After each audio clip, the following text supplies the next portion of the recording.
Hi, my name is Trevor Tysman from Kbandstraining.com. Today we're going to dive into the topic of getting you ready for spring baseball. It's about that time of year, and we've got all sorts of requests of what you need to be doing to be ready for the season. Now, whenever you're getting ready for a season, one thing that we've got to get ready is we've got to get our body in tip-top shape as an athlete, in addition to our throwing and our core exercises to get ready for swinging and those high ballistic movements of throwing hard. We're going to juggle not only strength and conditioning, but a throwing program to get yourself off on the right foot. For most high schools, you're looking at tryouts in late February or mid-March for our season, so we've got a couple months to get things ready. For your strength and conditioning now, you're going to be working 3 to 4 days a week on your own. If you've got strength and conditioning classes that you're taking in high school, that's going to be just fine, but make sure that you're getting 3 to 4 days a week in and getting the work that you need. If all you're doing in the weight room is heavy bench press and max out squats, you are not going to be ready for the baseball season. So make sure that you're adding in different types of speed and agility workouts, as well as some core training. I'm gonna link a couple videos here that's gonna help you get your core ready and some shoulder stability exercises to better ready yourself for the season. It's essential that you're working your core all 3 to 4 days that you're training for strength. This is what it takes to be the next level that you wanna be in baseball, because everything we do is torque. Whether you're hitting, whether you're throwing, everything is how you can generate velocity through your hips to your core and out your arm, or through your arms into a bat. So the key is to tie it all together with essential core training. Click the videos linked here that we can move through to do these specific exercises properly. Now, the other key component in our strength and conditioning is going to be our off-season shoulder training. Whether you're using the Kbands or the Velocity Fusion cables, we've got different setups now that you can use outdoors or indoors to get a lot of work on our rotator cuff and stability muscles. The key is range of motion. If you're not really training to get that good range of motion with strength and stability, you're gonna find yourself midway through the season starting to fall apart, having lots of aches and pains, and really hindering your performance on the field.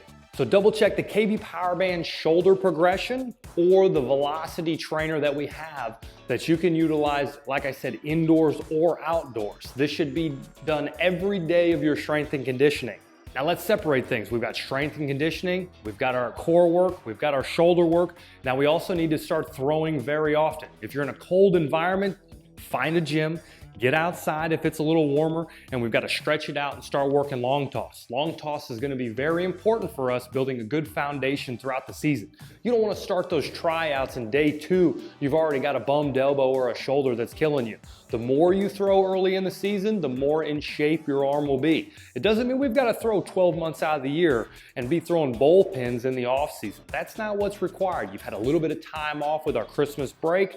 Now you're coming back and it's time to get into some consistent long toss. Keep it simple, keep it loose. When you begin, you should be moving through 60 to 80% effort until you are very, very warm.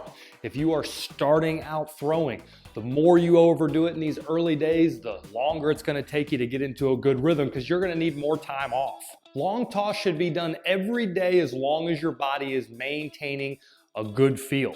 What I mean by that is if you feel good coming out Tuesday, throw Tuesday. If you feel good still on Wednesday, throw Wednesday. Nice long warm up. Be sure that you're not getting too far too fast, and then take a day off anytime you're getting a little tenderness, especially early on. As we get closer to the season, we'll be gearing that up a little bit, doing short pins and things like that to really get our body ready for the tryouts.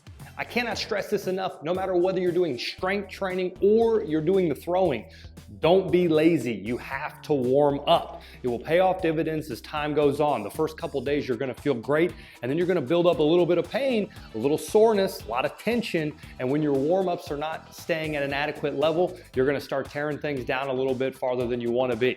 Recovery. There's a lot of research that says ice, heat, all these different things. The best thing that you can do is do what works for you. Blood flow is key, so running long distances can increase your blood flow and help get inflammation out of the joints over time. Ice is more for acute things. If you get a big fireball through your shoulder or your elbow, that would be a good day to throw some ice on your arm. But don't get too crazy with this ice. We're just training. We're trying to get back into shape. You don't have to load your arm up with ice every single time you throw. Get ready for the season, get in shape, lots of stretching, and move through your strength and conditioning.